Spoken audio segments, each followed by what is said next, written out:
Okay. And that's about it. But I was working. I was a student, so working as a student. So I still have an attachment to So Mexico. do you learn Spanish? I mean, if you speak If you Dutch, would speak, if you speak Dutch, yeah, you speak any language. yeah, and if you would speak Mexican Spanish to me, I would understand 80% of it. Tienes que hablar ahorita, Sí. entonces me voy a sentar para que tú puedas hablar. ¿Sí? Sí, ahorita. That's very Mexican.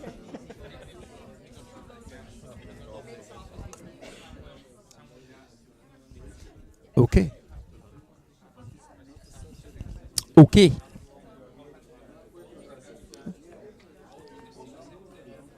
Test, nee. Oké, daar is het oké, ça va. Oké.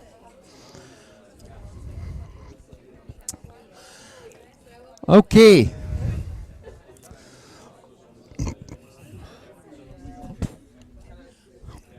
We are ready to roll, if you are. No, you don't hear the microphone, but it's for the stream. The microphone is only for the stream. Unless you want real microphone noise. No. Oké. Let's go here. Hey, welkom. Ah ja, we zijn 10 minuten vroeger aan het starten, dus. Oké.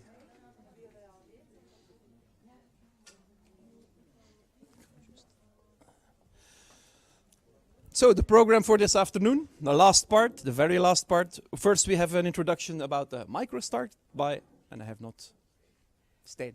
Stijn? We have an introduction by Stijn from MicroStart. So where we are here today. So apart from good food, they also have an interesting project. And then we'll have two more presentations for the afternoon.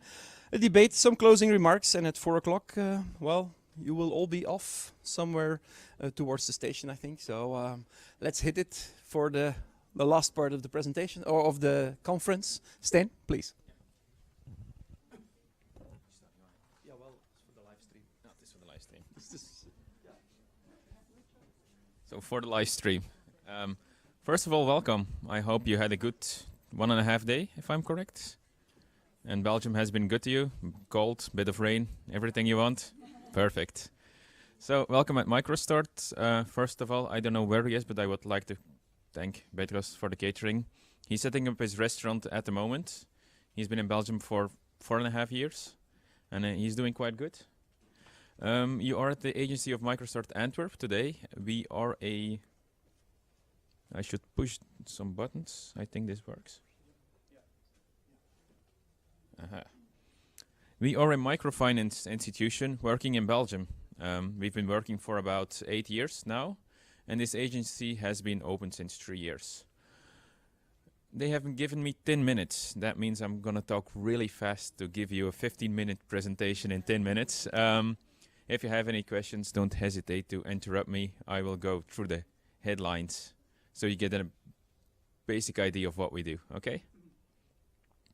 So, microfinance, for those who are less familiar with microfinance, the concept dates from the 70s, mostly in Asia, Southeast Asia, where instead of big government programs or international programs, World Bank, IMF, people decided to give money to the people themselves to set up small businesses to provide and to boost the economy. Since then, the concept has been growing quite fast in the regions, mostly at the southern part of the world. Been an important tool in development aid. It has his good things and his bad examples. Since the late 80s, also in Europe, microfinance has become more and more popular. And these days, a lot of countries work with these institutions to encourage local economy, to battle unemployment, and to integrate newcomers. In a nutshell, MicroStart, since 2010, we are the leader, but also almost the only institution in Belgium, so that was not that hard. In microfinance, we have 5 branches. Antwerp is one of those. We have about 35 people on the field working, and about 170 volunteers giving free coaching to people setting up their business at MicroStart. At the moment, we have about 2,000 active clients, from which Petros is one. We have an outstanding amount of 15 million plus minus, and we have disbursed 25 million of microcredits since the startup of MicroStart, which equals about 2,000 jobs created at the moment. 75% of our businesses are durable. That means that they exist 3 years and longer. The vision of MicroStart, and that's an important angle you should understand, is to make sure that every person who wants to take a certain economic initiative to improve their situation or just because they want to do it should be able to have that initiative. That means, from our angle, having no access to bank funding, which is what microfinance tries to solve, is the way we try to encourage those people or give them the opportunity to do so. I'm going to skip all the legal talk. In brief, this means that we offer loans from 500 to 15,000 euros for people setting up a business or having a business but need to develop a bit further. Basic line is these people cannot have access to bank funding. In Belgium, this means that we talk about people that are unemployed, that are too young, that are too old, that have a background which does not lie in Belgium, which is a big factor in why they cannot have access to bank funding. People who went bankrupt in the past and have been blacklisted all over the country. These are loans that go for an interest rate that is higher than bank funding, for the simple reason that these are very tiny amounts which are not profitable at all. MicroStart as a company loses money every year, and we have government support to cope with the gap we have to close at the end of December. So I'm off the hook until next year, November, until when I have to restart my work. Next to funding, we have a coaching service, and this is really primordial if you look at microfinancing in Europe. If you work with a lot of newcomers, people that don't have a diploma from time to time, it's important to explain to them how the framework works. It doesn't suffice to just give money to people and make them to pay it back. We also have to try to give them enough background so they can attack the situation. People can profit from coaching at MicroStart before they start the business, during the startup, and all the way after until they feel they are good to go. We don't oblige them to take coaching. It's free. I don't think you should force things on people, but it's open for them. We don't work with big programs. This is really tailor-made approach because every individual faces a different challenge from time to time. The good thing about this is all done by volunteers. MicroStart in general has about 175 volunteers. These are business people that are retired, that are still active, that are trying to pass their concrete knowledge in how to work with the business every day to people that want to set up a business. Even if your business is just a night shop where people pass by at 10 in the evening to buy a beer or to get a pizza because they forgot to fill up the refrigerator, they need the same business and commercial skills to launch themselves and to make sure that they can continue durably. And we see on a city level that creates a really big framework for people to have a durable job and to engage other people in the framework. Today you're at Antwerp, but as you can see, we are a bit all around the country. I'm going to save you the big how does Belgium look in detail explanation. Which is important and interesting is each year we have about 4,000 people visiting our branches. From that 4,000 people, roughly 1,000 gets financed. We are quite strict because microfinance is the balance between giving opportunities to people, which they lack in the general framework. On the other hand, you will see that 70% of the people lives below the poverty line. It's to avoid them ending up in a situation where they have a lot of debts extra because of a chance we gave them. So this is a real difficult question for us. We try to answer each day. Sometimes it works, sometimes it doesn't. More concrete, Antwerp. Since 2014, so we're talking 3 years, we've seen about 2,500 people, almost 700 people got financed. We have 400 clients that are active. And somebody asked me the question, well, how does it go on a risk level? Can these people pay back? 5.54% has a problem with paying back. That means that roughly 95% pays back really strictly. I don't know if some people are in the bigger financial framework, but those people that are listed non-credible, apparently 95% of those people is. So that's a big compliment to themselves. In reality, 75% people living below the poverty line. If you look at the social economical framework in Belgium, that means people that are born outside of Europe. We do not target these people, but in the end, logic means that they arrive at our agencies because those are the people at the moment who are in the worst situation in Belgium. We had a social impact study last year done by Vlerik, which is a management school, and by KPMG, because we wanted to know all these people starting up a business, what exactly does that mean? Do we do good? Do we do bad? We see that 75% of the businesses are still running after 3 years, and that one starter equals 1.4 jobs. That means that half of the people setting up a business are engaging an employee in their first year, which in half of the cases doesn't have a job, which is normal. They find people that are in the same situation as them.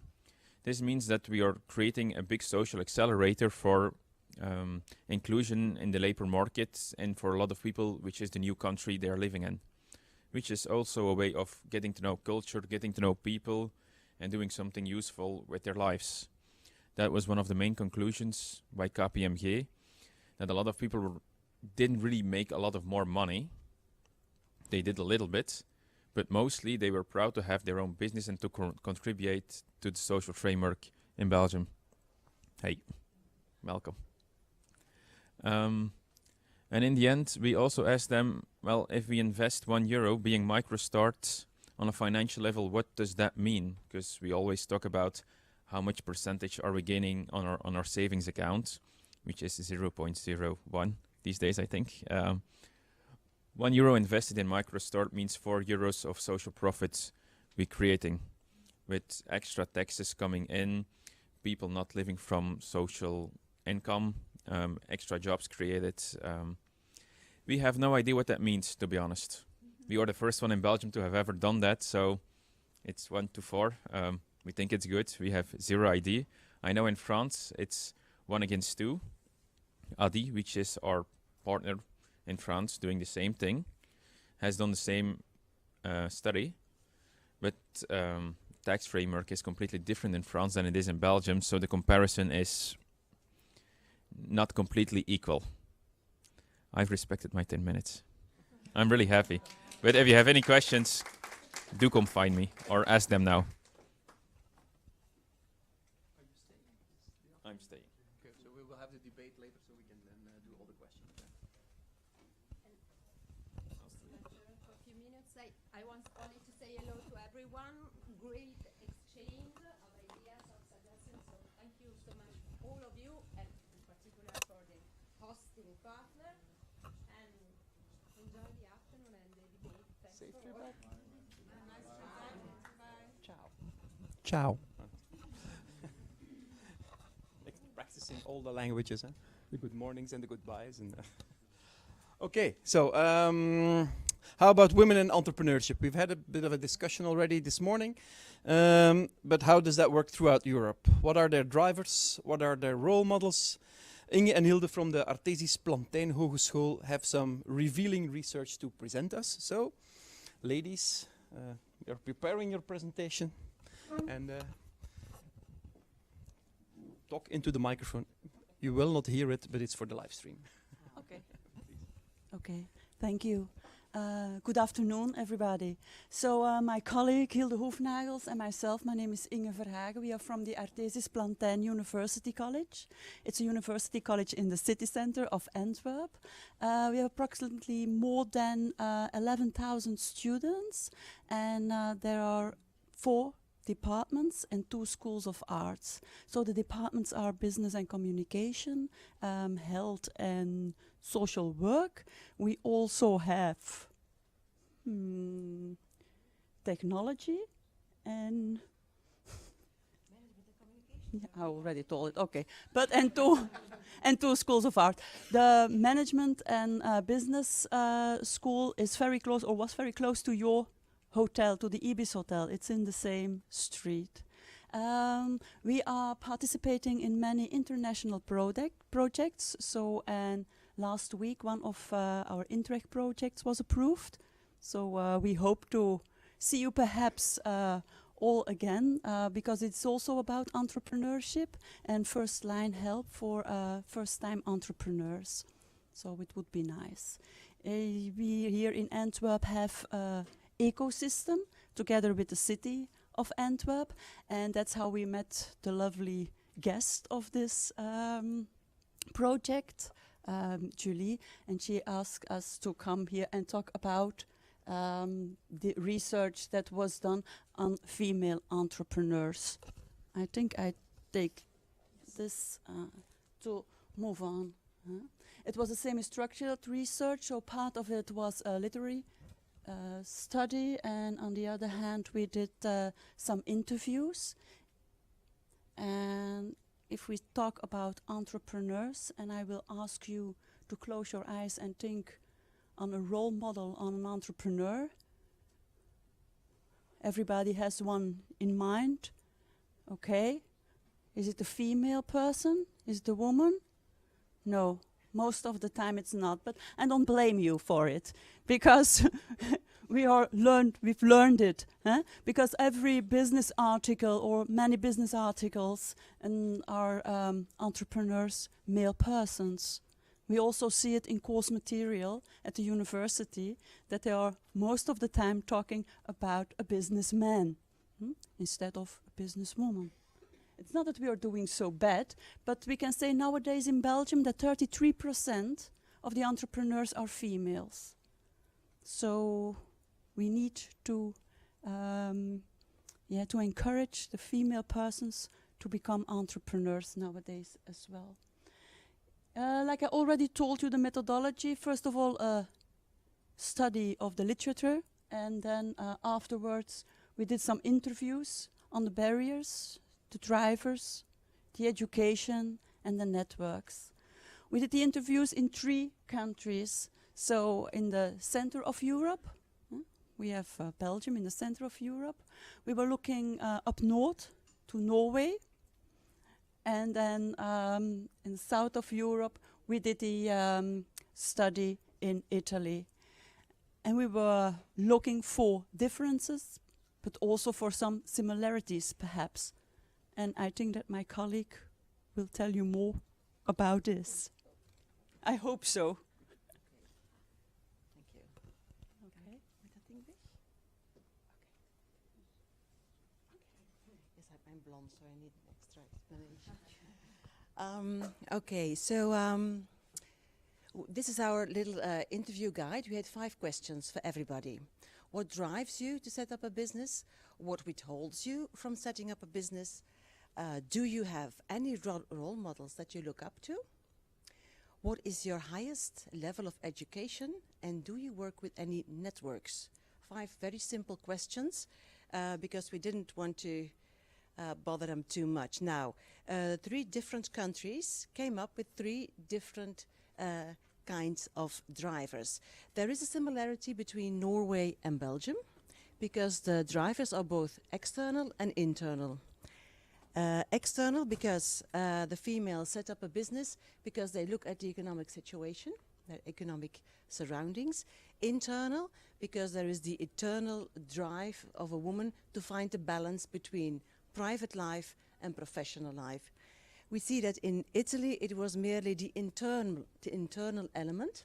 Also because the interviewed women often said, we are very unhappy about the situation in the company we currently work in. Some of them said, we think we can do better than our boss, so we set up a business of our own, which is obviously spirit that we like very much. Now, why do they set up a business? First of all, it's this internal, let's say, war that a woman has between your professional life and your family life, and finding a balance in that, because they all said that this gives them some kind of internal peace and makes them feel a lot better, and that's what we all want, of course. There's, on the other hand, the desire for self-realization for each of these women, apart from looking for this eternal balance.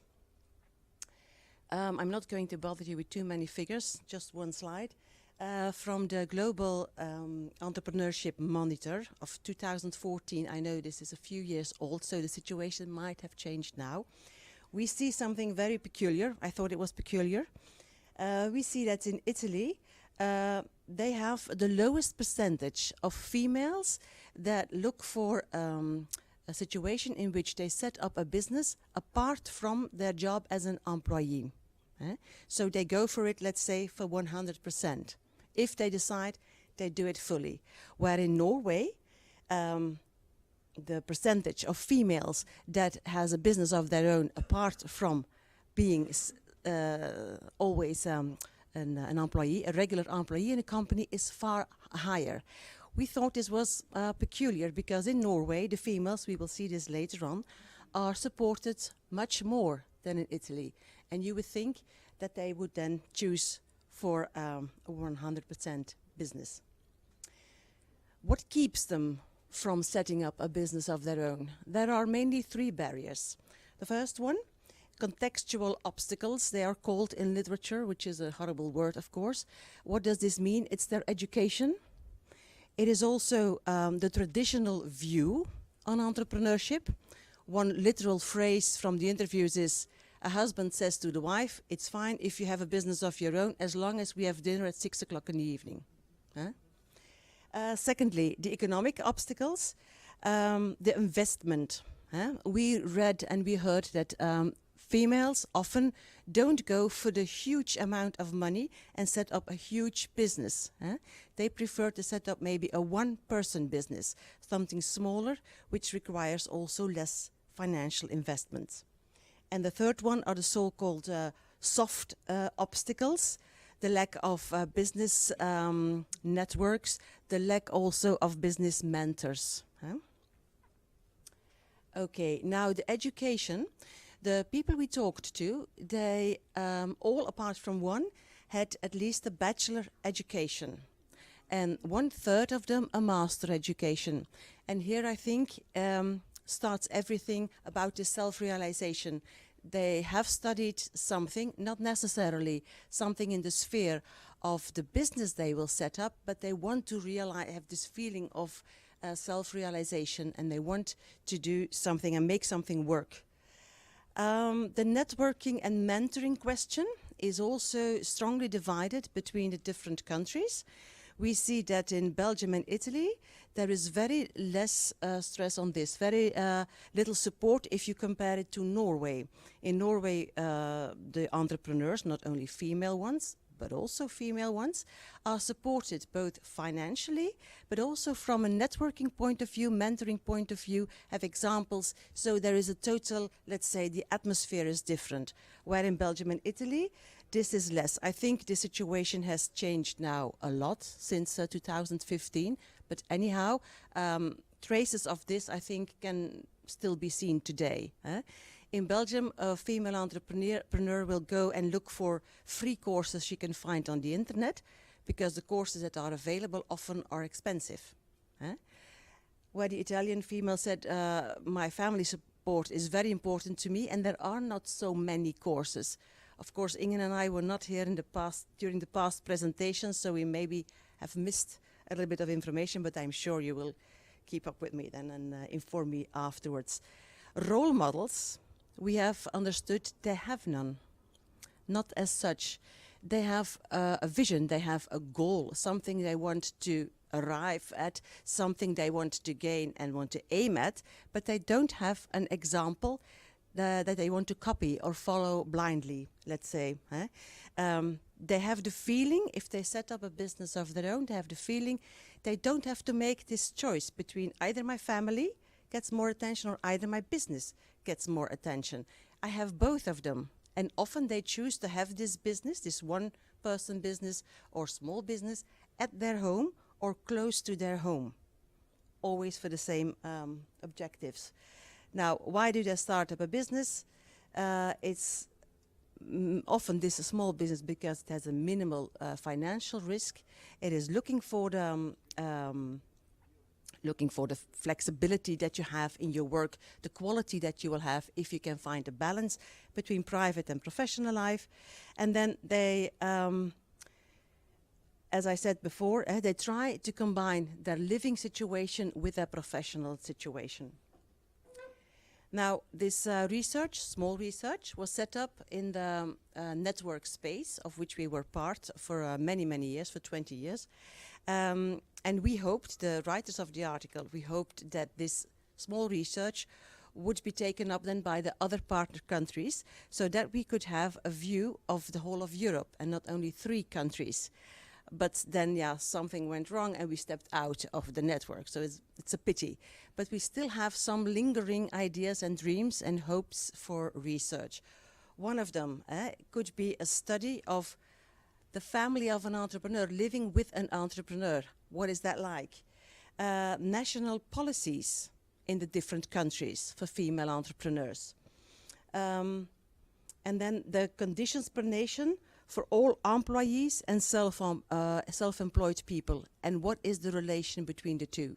So maybe all of this can also be inspiration to you, in which case we will be glad to hear from you soon, let's say. Okay, that's it. I think we respected our time as well. All right, thank you. Thank you all. We started early and everybody is respecting the timing, so we're going fast. That's good. Where is my agenda? Here it is. Okay. Next up and last presentation for the afternoon of this 2-day seminar is about B-Code, which is a way of helping underprivileged or people from an underprivileged environment to become web developers. And we do not have Karen, who was on the list, but a charming replacement. Thank you. I'll try to. Is it possible? Yeah, there. Is it possible to set up that as a monitor so that I can see that from here? Just like that. Would be careful if I were you, but Like this. Yeah, voilà. Perfect. Okay, it'll be easier for me. Yeah, seems to be okay.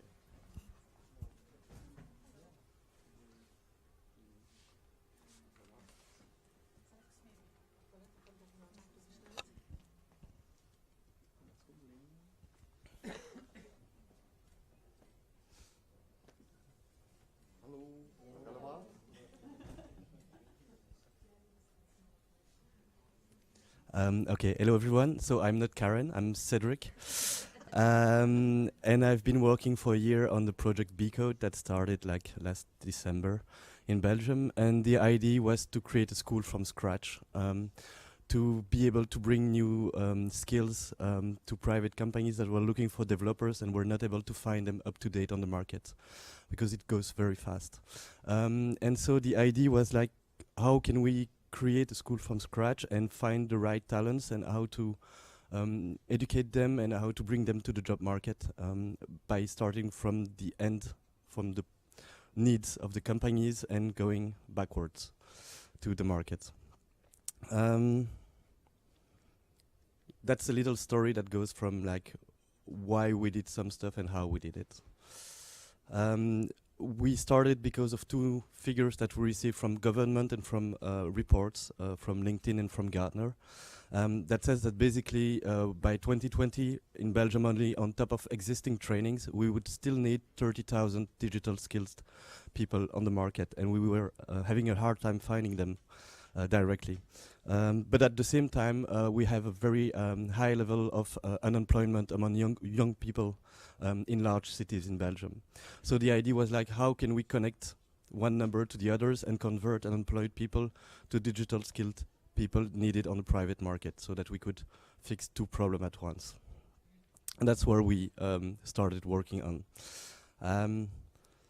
Basically, we needed to find fast growing way of creating those skills. So we needed short short cycles education. We needed to be able to adapt the content of the training based on the adaptation and the needs of the companies and the technologies that goes very fast. So we cannot rely on the same content every year or even every 6 months. We needed as well to create skilled workers, so people that were able to work immediately, not people that still need training or professional training once they're being graduated. And we have to find a way to find a big amount of people that we could convert and bring to the market. So basically, we wanted to use an existing methodology, so not that we have to create. Oh, come on. Yeah, perfect. So that we can convince private and public investors that it was working and it was something worth doing quickly and to put in place in Belgium rapidly.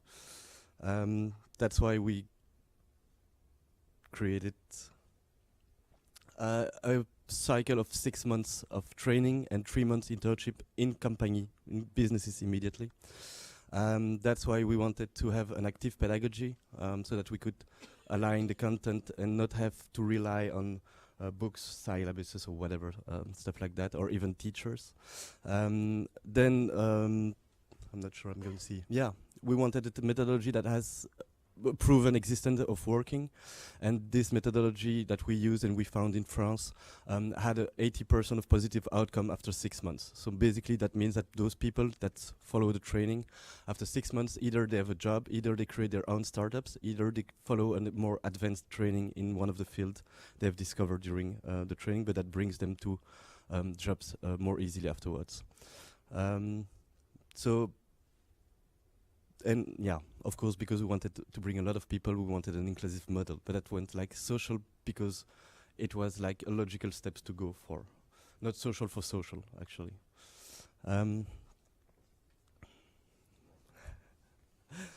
No problem. So the methodology we used was Simplon. I'm not sure if someone knows about it. It has been created in reaction of École 42 in France. That was more like a high-level system, and this one was more of an inclusive system. But that's more just that you know where it does come from. The first big question was like how we can finance that. Basically, we were trying, as I said, to fix 2 issues at once. So we wanted to bring back people to work, and the other aspect was we wanted to create profiles that were needed by companies. So basically we were like, okay, let's try to find a balance in the budget between private and public money. Public money because we convert unemployed people to employment, and private money because we create skilled workers that are needed on the market. So the idea, like maybe it's a good way of doing public-private partnerships and public-private way of creating those new jobs on the market, or filling existing jobs that are difficult to fill at the moment. So we started with private money. That's why we wanted a proven methodology so that we could convince investors that it would work and to create the prototypes. And we started that in April last year by creating 2 promotions in Brussels, sourcing and all the stuff that goes with it. And then we received a few months later a federal fund, a digital skill fund that enabled us to grow more quickly and to prove the prototype, and we grew to 100 people being trained at the moment in Brussels and 25 in Wallonie. So we are 125 people being trained at the moment, with the first promotion being out since a few months. That we can advance. So the first question, because at the end we wanted those people to find a job back, was to analyze the market and to see what was needed on the market. Basically, our only KPI was not how many people we trained, but how many people we put back in jobs. So it was important for us to start as an analysis of the market, to see what was needed as soft skills and tech skills, to see what were the needs on the market, so that we could go up and find a way to train them and to find the right way of getting those skills to them. So what we did is that we scanned the market. Every 6 months we go and we talk with businesses, and we find and we look through job ads to see what are needed in every region and cities where we are implemented, so that we can scan those information. We discuss a lot with private and public partners to discuss and to see all the reports that exist that we can include in those kind of methodology as well. And then we adapt the content of the training every 6 months as well. So the training that we started now was not the same that 6 months ago. The methodology is the same. The content is a bit different so that we can really be up to the edge of what is needed on the job market, which make a huge difference when you go out of the training.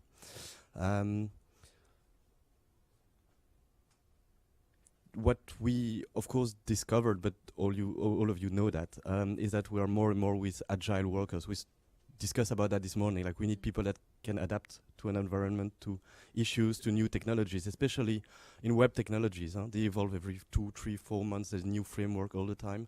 So it's not no more the time of I'm a Java developer or I'm a PHP developer. It's the time of like, I can use a framework and I will adapt to new ones and I will find a way to make it work. That's the way we can be developers. And that's one of the reasons why we didn't want some real teachers in classroom as well, because teachers in IT are often linked to the fact that they are teaching the same technologies, the same languages, because they're used to it and they don't have much time to create new knowledge about it. It's not in their time schedule foreseen.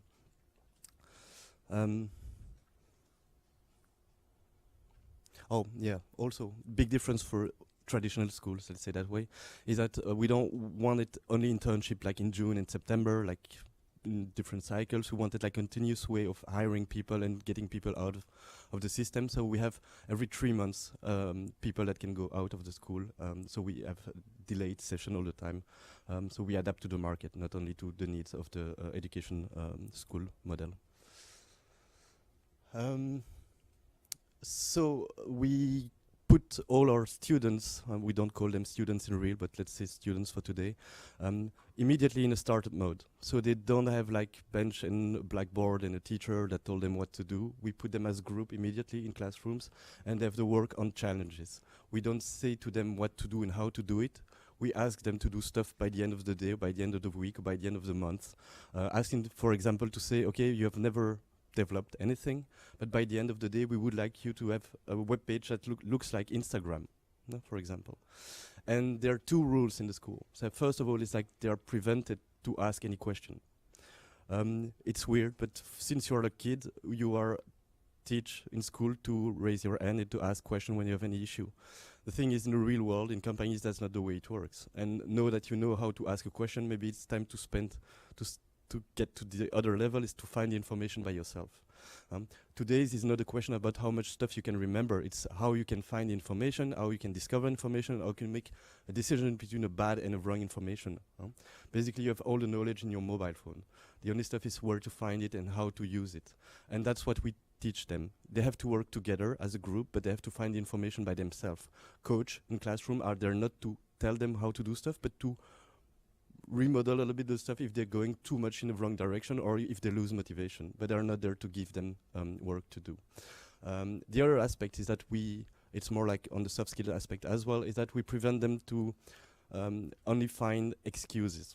Yeah, that's what you're being taught in school as well. Like, you cannot bring back a test or a signature you had to, or you are being late in school, while you will find excuse like my bus was late, my parents were there, my dog ate my stuff. So we tell them, no, you have to go the step afterwards. You have to bring a proposal to fix it. If you're late, you're going to propose by yourself to stay a bit longer or to work during the weekend. If you were not able to be in the group assessment at the right time, you will find a way to communicate with them and to fix it by yourself, not only saying that it was not happening. Those 2 stuff make a huge difference in the atmosphere of the classroom and in the way of fixing the stuff. The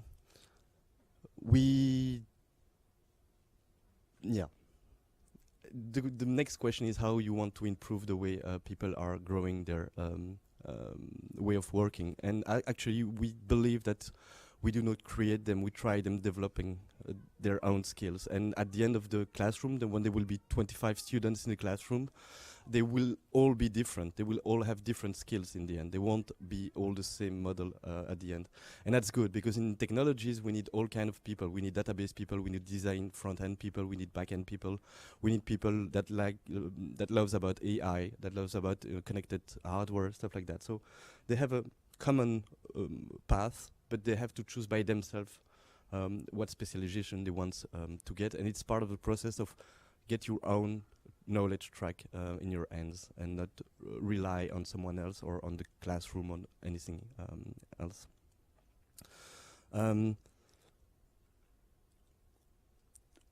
At the moment, for new technologies, current traditional schools are not up to date. It does not work. I've taught there. We have a lot of people that we hire from schools, and we can always see that the first step you have to do when you hire people from a traditional school, even universities, you retrain them for professional tools, the tools you use internally, for languages, from new framework and stuff like that. So we need to find a way to close the gap between education and businesses so that they can fit for the market immediately, especially for startups. They don't have the time and the money to retrain the people once they hire them. They want to be up to date immediately as well. So the other second aspect is the audience. We are at the moment in Brussels one of the best training centers that they can attract the NEET. Is everyone knows about the NEET? So those are the most difficult. We discussed a little bit about the millennials this morning, and the NEET are like some kind of niche of people that are very difficult to attract in traditional systems, in traditional environment, and they have to have a very specific and targeted marketing to be able to speak to them, that they feel that it's something done for them. But it's important for us that we manage to attract them and to put them back in jobs in the markets and in other structures so that we can work with them as well. Businesses, like I said, like needs students to be trained in real life tools. When we talk about development, for example, GitHub, for example, Trello, that all of you, maybe some of you have used for project management stuff. Those are real life tools that we can already bring them into schools and not wait for the business world to train them to.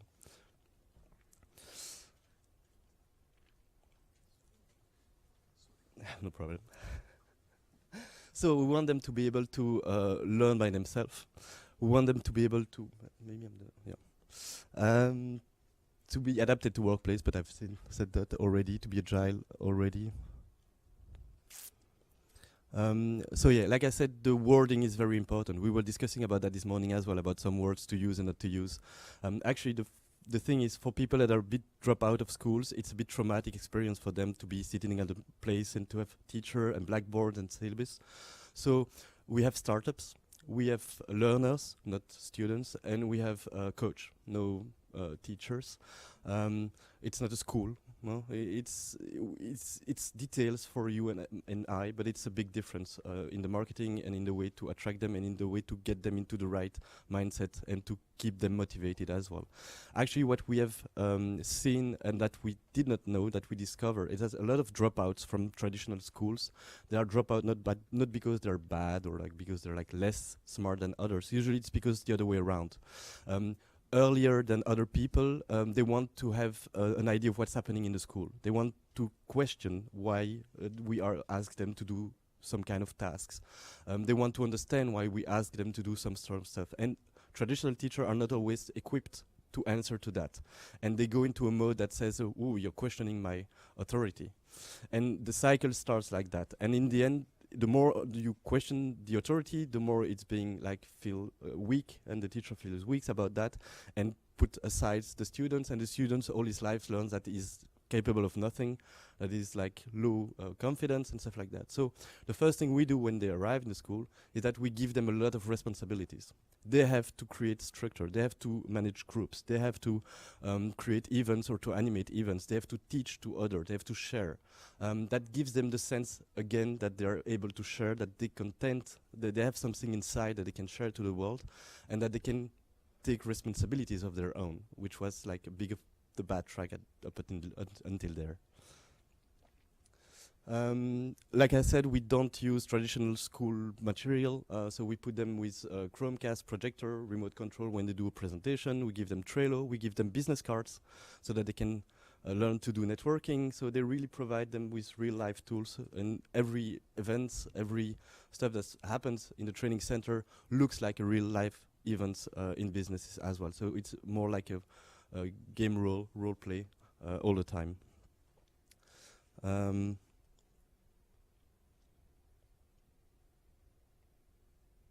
yeah, the big question was like, how can we attract people that were like dropouts, or people that do not believe in school anymore, or people that have not the mindset or no idea that they could be a coder, they could be tech skilled, because there's a lot of people that we attract that have never coded in their life, which is the most important part, because it's easy to attract people that knows already they want to code.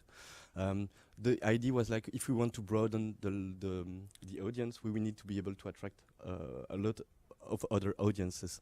And really, naturally speaking, we decided to target audiences that were like not well represented in the businesses, in tech businesses, or even in tech schools.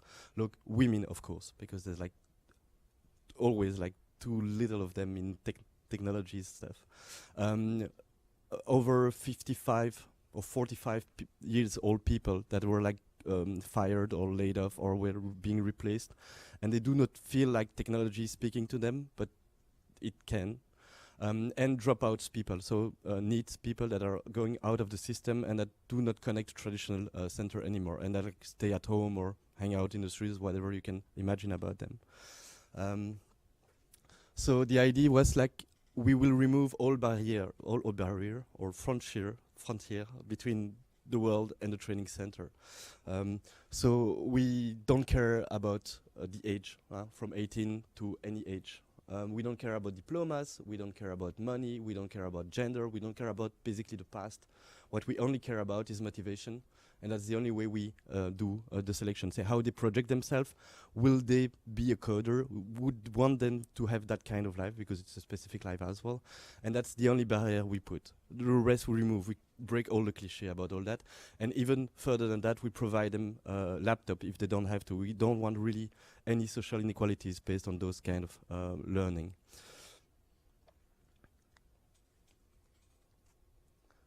We have seen that there are a lot of dropouts. They have a bit of like the impression that they are like disconnected to the current world. They feel bored most of the time. So we want to target them with real direct messages. And the whole problem, or the whole challenge about the marketing that we had to create from this new school, was like to look like as pro as possible for the business aspects, but to be as direct and as impertinent as possible to target the audience and to send them direct messages, and to target them correctly with that. So we kind of been a bit bold about it, and we used alternative channels of communication. So we didn't use in the bus pancart that says become a developer in 3 months. We actually used alternative channels, like we were asking ourselves, where are those people waiting or spending their time? And we come up with some creative ideas that kind of worked. We attracted in July, we did a big campaign in July and August last year in Brussels, and we attracted 300 profiles for the training, and we had only 50 plays, so we had to be a bit creative about that. But basically what we used is targeted ads in gaming websites, in porn websites, and in streaming of TV shows, like where the people are and where they do not expect to see those kind of ads. So you can imagine, like, for example, an adult website with all the kind of ads there are, like, then all of a sudden an ad that completely different from all the others, and that talks to them directly. That means that, like, what is that stuff, they click on it and they will see what's happening behind it. And now all of a sudden their mindset towards the training, even before they start, is completely different from the traditional school. It's the same for gaming websites, the same from streaming. They're watching a TV show, Game of Thrones or whatever, and all of a sudden they see in the subtitles a commercial for a new school. So let's say, oh, they're speaking to me, that's weird. So it worked very, very well. I'm gonna show you some. Yeah, actually we are the highest. I mean, we do always an analysis between the cost of the media versus the return of the people we channel through the website, and the highest return was for the porn websites. It works very well. Also, we dare to associate. We don't feel like we associate our name with the content of the website, actually, because as you create a brand that looks like completely different from the rest of the website, it doesn't feel like it belongs there, and people do not associate it like, oh, they're a porn center. No, they just see like, oh, they dares to go where I'm not expecting them to go, and we can do it because we are brand that was created. We're not like a big corporate and that would not maybe dare to be there. And actually we did as well because it was very interesting to work with the ads system from their website. They cover multiple websites, or all kind of websites. But actually they have a very interesting insight about who use what kind of keywords and at what moment. So we could target very specifically the young people or the women or other kind of groups based on the keywords we use and based on the kind of website we were using. So it's very, very targeted material. So very interesting stuff. We've made also some targeted campaign for women, for older people. So we have made like very targeted campaign so that we'll make sure that we hit the right message for the right people. And what is important maybe at this point to say is that in every classroom promotion, we mix everyone. It's not like a class of women, a class of young, a class of older. We make them work together and we force the mix by creating groups that change at every challenge. And we randomize those groups so that they have to learn to work with everyone all the time. We don't want to create ghetto classrooms. So it's always 3 campaigns, but for the same promotion. Some example of the women campaign that we started, we decided to take some, let's say, powered women or perceived as powered women in every kind of different kind of stuff. And we took one quote and we replaced one word of the quotes to change the message. So basically the word that is colored is the only word that is not original. The other one is an original real citation. And we did that with singers, with fashion people, with Coco Chanel, with a lot of stuff. But we just wanted to show them that there's like role model that we could play with and that we could show them that there's possibility to change a little bit of the perception of the world with them. Yep. Please, please, please. We can send them you the high definition as well. No problem. That was the campaign Reboot. The Reboot campaign was like you can start your life over, you can think your life differently, and you can start it over in 6 months. You will have a new life, a new way of seeing the stuff. That was another one. So like I told you, we used a little bit of websites, unusual websites.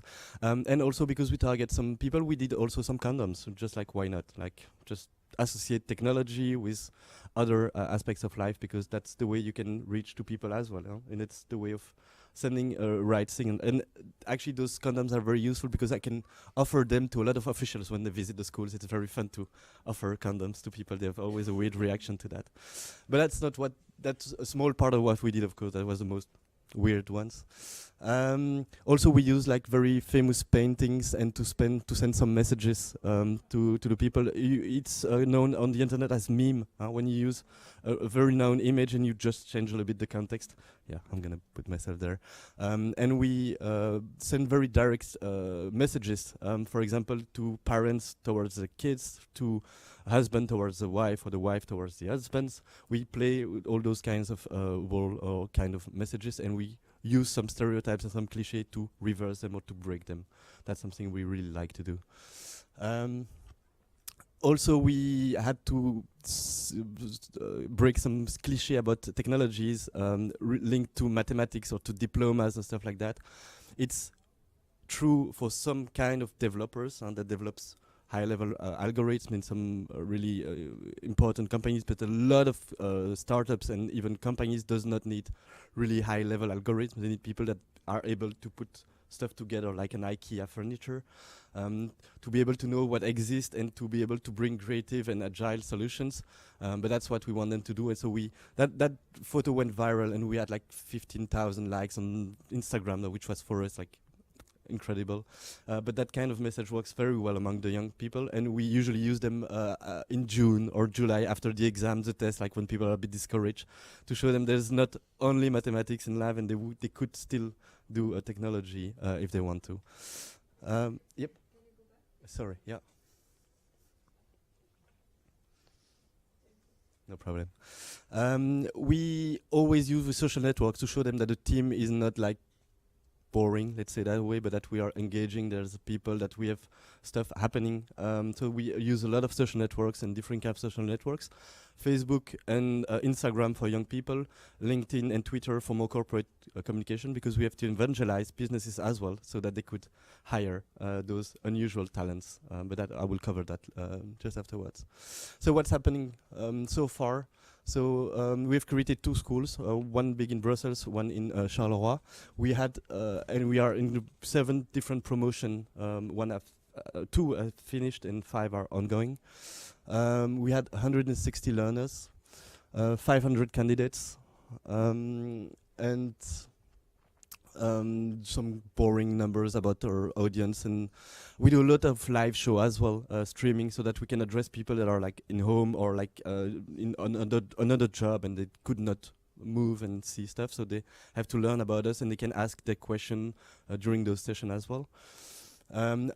One important aspect, we discussed a little bit about the low level of confidence of a lot of people that goes into those kind of schools.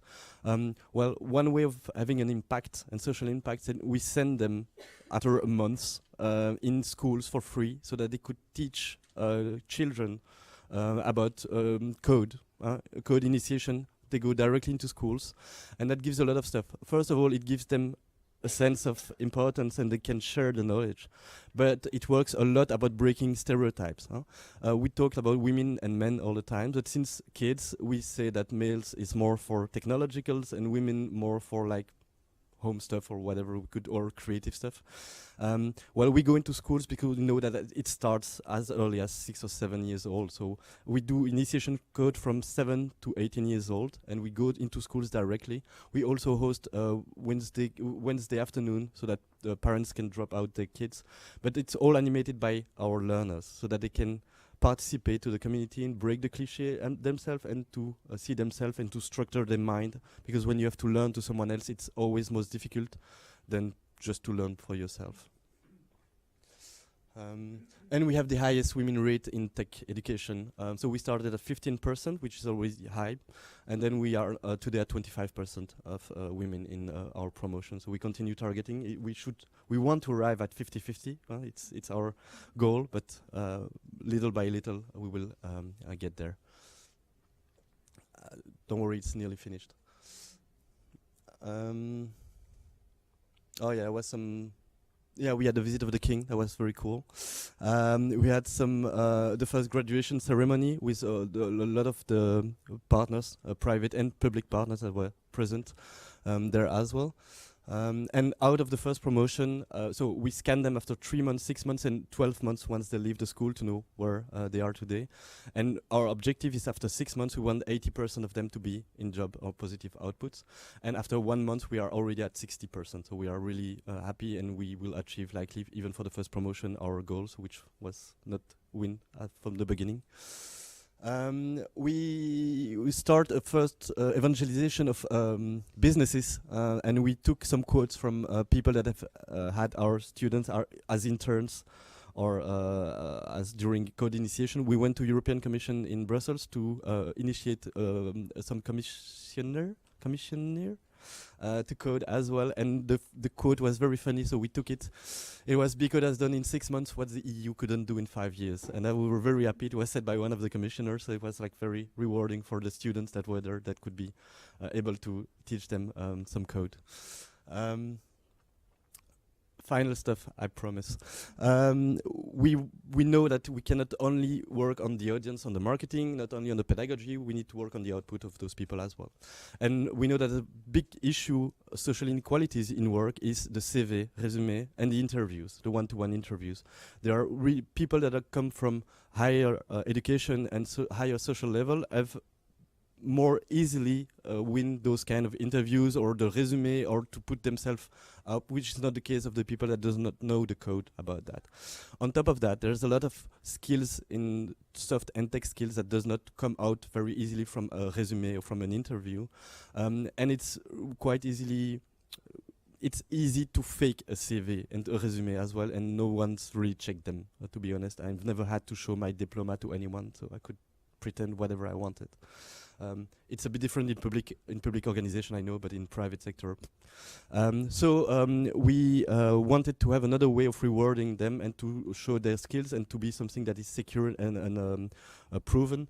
And there's something worldwide that is called Open Badge. And it's a way of attributing skills, tech or soft, hard or soft, sorry, in a securized way and personalized way, and we can say by a click who has received these skills, by whose authority and when.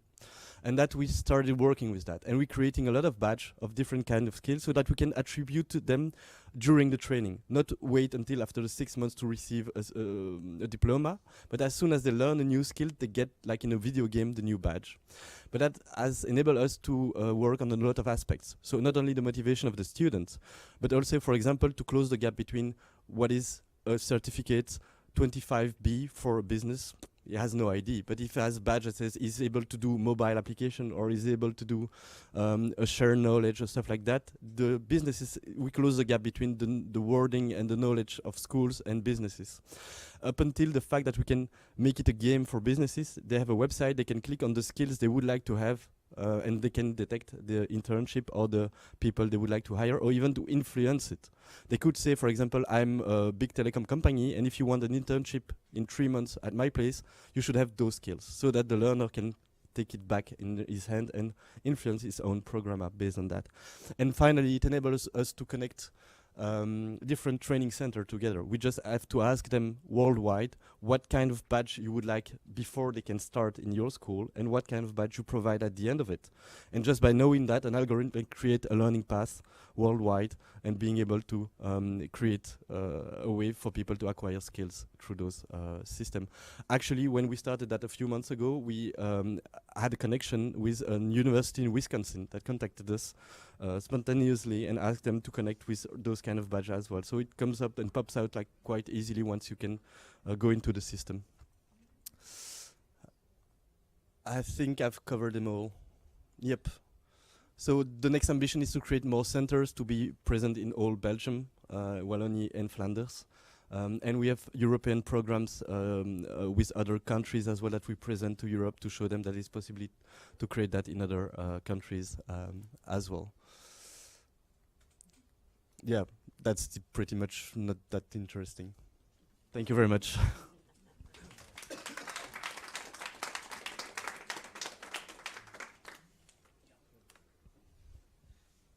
Thank you.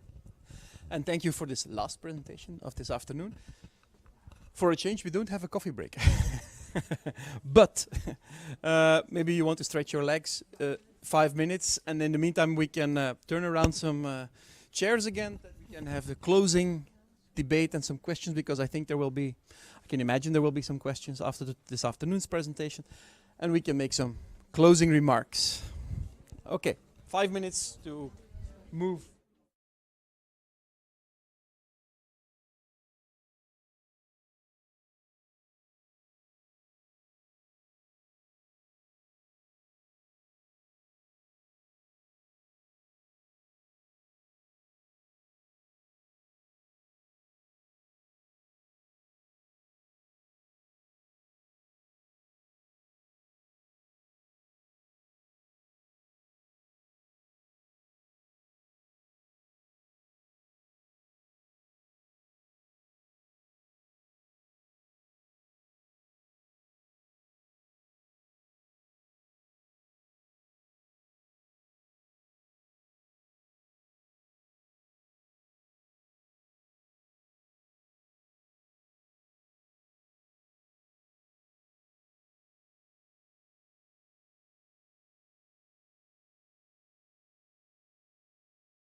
Hier zijn we weer. Goedenavond en hier zijn we weer voor de afsluitende ronde. Ja, ik zal die wel... ja.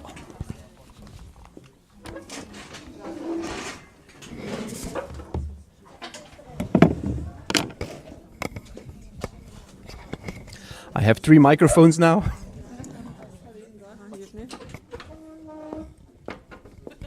I have...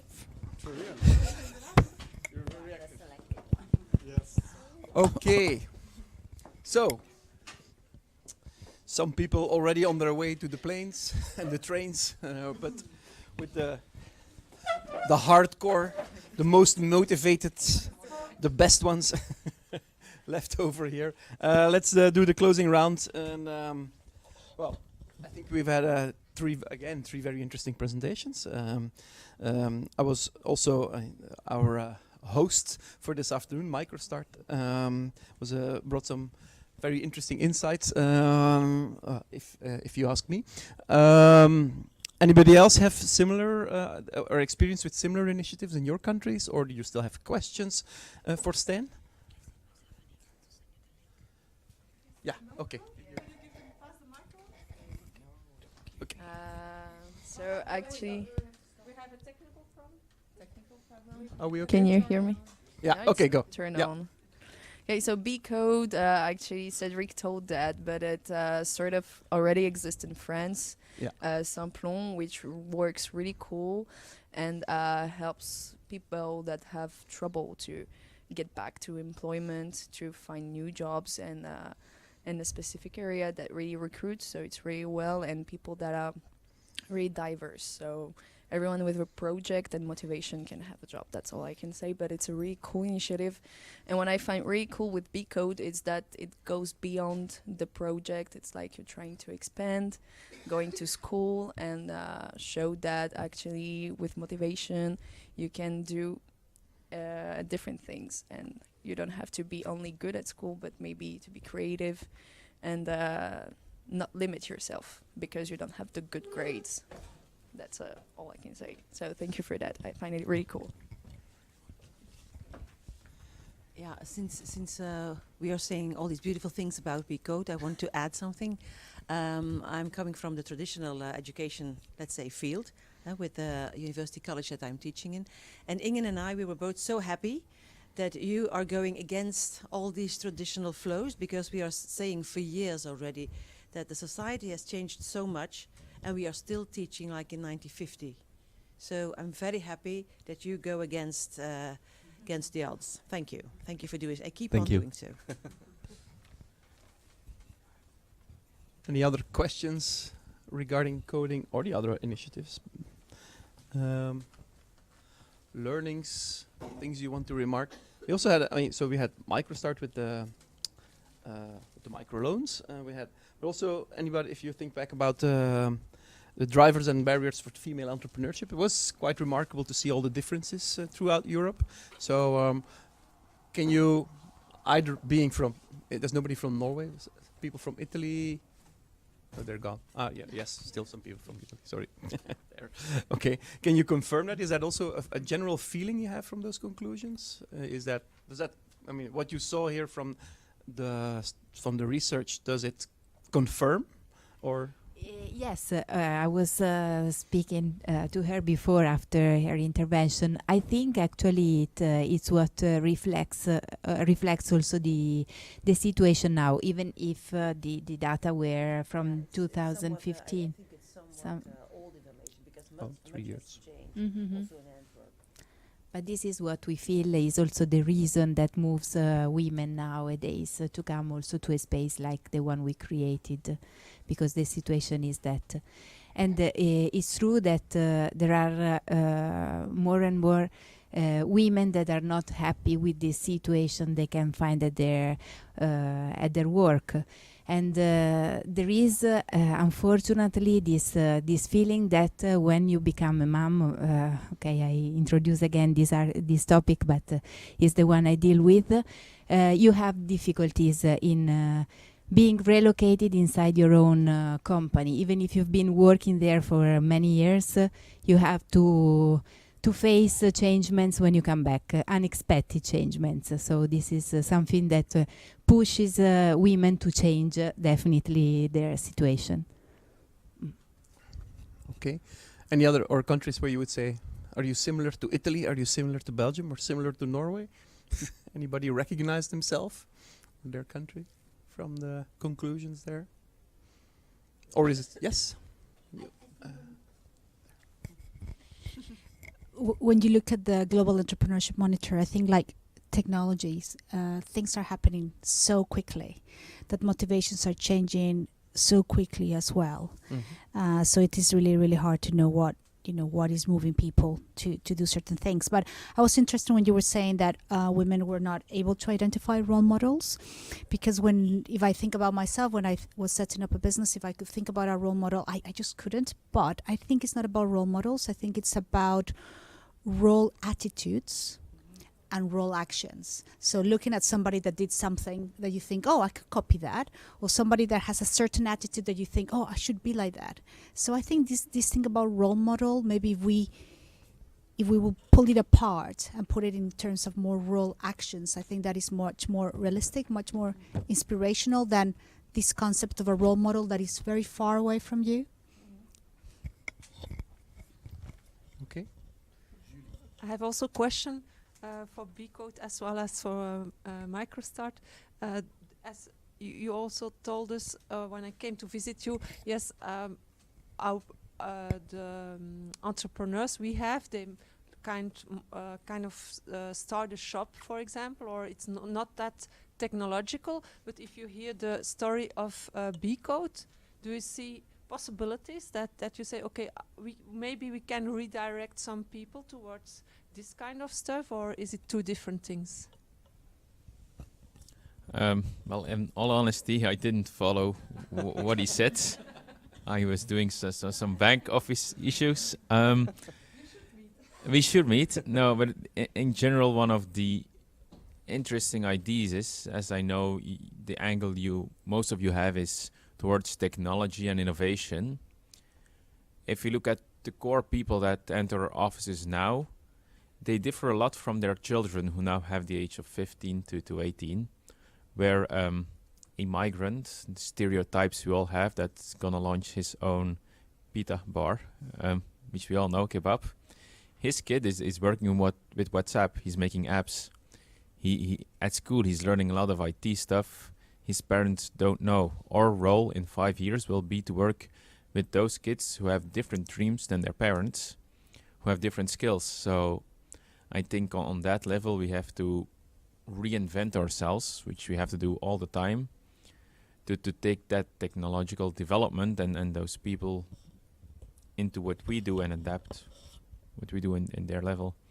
And I was talking earlier about a project we are trying to launch on digital learning, where we combine a WhatsApp app with language learning and entrepreneur skills all together. It's small steps for us, or actually it's gigantic steps for us, but for most people in the sector it's small steps. So, but we should have a coffee or a beer for in Belgium.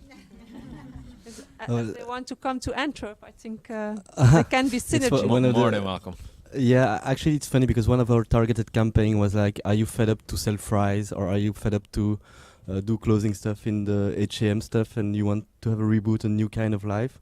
So that worked very well, because it goes to something they know and that they want to escape from. Also, one of the projects that we do with within the first weeks of the coding school is that we want to show them that they're able to have a positive impact around them through the digital, through the code. It's not only being in the basement and coding stuff and algorithms. So within the first weeks, their first assignment is to find an association or any kind of company they would like to help, because it's family, because it's something around them that they like, that has a website or no website, but a badly made website, and their work is to take the content and to create a new updated website of that and to offer them to the association or the businesses so that they can have an impact to show that their work has a value already, even after a few weeks of coding. Because like you said, it's not about like the big step algorithms or application, it's more about like being more visible, being able to discuss with a younger generation and to be simply on Google Maps with the right information and have a website, basic one-page website that you can watch on mobile. Because like nowadays we are at the point that where mobile are more used than traditional computers to see the website. So we still think website as something from the computer. It's no more the case. It's mobile first. But those kind of stuff we do, yeah, with associations and partnerships. That's something we want them to understand, that they can have a positive impact through their learning. Yeah. We should be friends. We will be.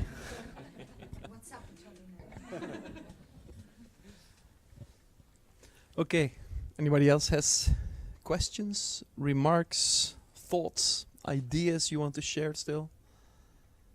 I know it's closing into 4 o'clock. I have a final remark. And then I have a final remark. She has a final question or remark. I want to thank all of you to come here. So I'm very glad to have had the opportunity to receive you here, to welcome you here in Antwerp, and to have give you the opportunity to see a bit of Antwerp, but to see a bit of the dynamics of Antwerp and to see a bit of the city. And I want to thank the whole team, but also especially Hera for all the work and effort she put in the organization of these 2 days, and Bert for the good our good moderator to have hosted us for the 2 days. So that's my final remark. Thank you. Thank you. And I'll keep it short. Just, I was writing down remarks throughout the 2 days, just because I thought maybe I should say something intelligent at the end. And so I had like 9 points, and I was looking at them. And actually, I think 7 out of 9, they all come down to more or less the same thing. Entrepreneurship and special target groups, be it women or migrants or whatever, you know, it's always about the people and about the attitudes and how you can change attitudes from young people, older people, underprivileged people, you know, all kinds of people. So it's always about the people and how we can help them become more self-confident, become stronger persons, stronger people. And and that will result in maybe they become an entrepreneur, but for sure they become better people for themselves and for society. And I've been very happy to have been with you guys working, because that's what you're working on, basically. That's what I found out now after 2 days. That's what you are working on, and that's what's happening every day in these cities all over Europe. So I feel privileged to have been here also the past 2 days. Thank you very much.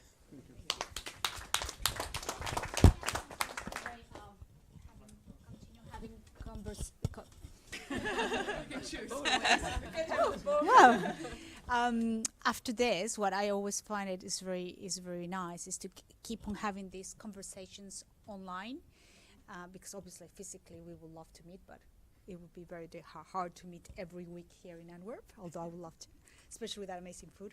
But how do you already have like a LinkedIn page where you are all a LinkedIn group where you are all having these conversations? So is there somewhere where we can all keep on connecting and keep on, so if somebody's working on an initiative that can promote it, or is there?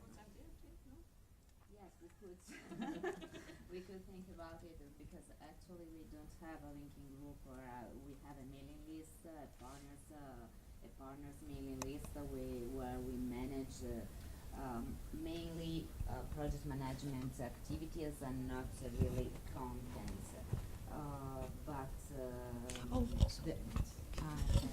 Okay. Then there is, and your and the Chamber of Commerce of Sevilla will tell about this point. There is a policy learning platform created by the Interreg, where the aim of the platform is to create a network, so networking activities. At the moment, there is only a policy learning platform concerning the good practices, but there will be also a forum chat Anyway, we could also create something like an internal chat or with No, I or think link. the great thing about having a LinkedIn group is that do I need to repeat? No. If the great thing about it is that if there's an interesting article, somebody can post it. You know, it's about sharing this knowledge, and there are things, so many things changing. Yeah. That sometimes you hear about a really nice video that you can use for entrepreneurship, or you hear another initiative. So it is, and the great thing about LinkedIn is that the majority of people have an account, or if not, it's very easy to set one up. But as a group, it's, you know, it's just people just post things. So I think it's just, you know, Okay, we can create it. I will tell to our partners that manage the communication activities to create this, and then we share with all partners, and all partners will share with the stakeholders, because mainly maybe I don't have all the addresses or the account of each stakeholder, and we who want to participate, yes, it's a very good idea to share our experience also after the meeting. Thank you. Okay. When we are finished, then we are really finished. Thank you very much. is someone going back to Brussels Midi? Yeah. Midi? I don't know.